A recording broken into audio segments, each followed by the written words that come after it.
Tak trenér hostujícího mužstva Martin Turek bude se hodnotit asi hezky po dnešku. No tak dneska jako na úvod první jarní kolo většinou nebývají hezky, ještě když je to derby, ale myslím si, že dneska jako lidi, co přišli, tak viděli hodně zajímavý zápas ze začátku, nebo první poločas trošku takový jako řízený, organizovaný.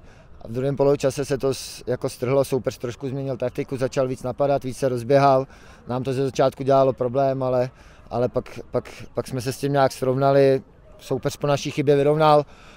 No, tak to s náma trošku zamávalo, nicméně my zase po soupeřové chybě jakoby se dostali do vedení, takže dobrý, pak zase roh, prostě fotbal nahoru dolů.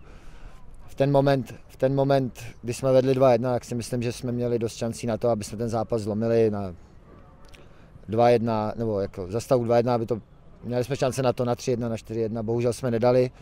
Na lavici jsme se bavili o tom, že nás to třeba bude mrzet, nakonec přišel roh 2-2, ale nakonec i v 10 kluci ukázali srdce a to, že mají natrénováno a ve své podstatě i v 10 dokázali střelit vítězný gól, tak jsme za to rádi a nejenom za 3 body, ale za to, že jsme prostě to derby vyhráli a byl to dobrý zápas obou stran, bych řekl.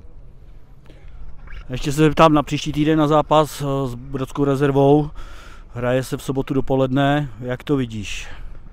Příprava bude nějaká zvláštní pro tebe nebo něco podobného? Ne, příprava žádná zvláštní nebude, bude to standardní příprava, ne, jako každý jiný utkání, jenom v pátek na tréninku si musíme dát pozor, aby jsme to nepřetáhli, protože když hrajeme v sobotu dopoledne, nejsme na to zvyklí, tak ať máme dost síly a šťávy a uvidíme, jak to dopadne. Tak jo, děkuju moc a gratuluju.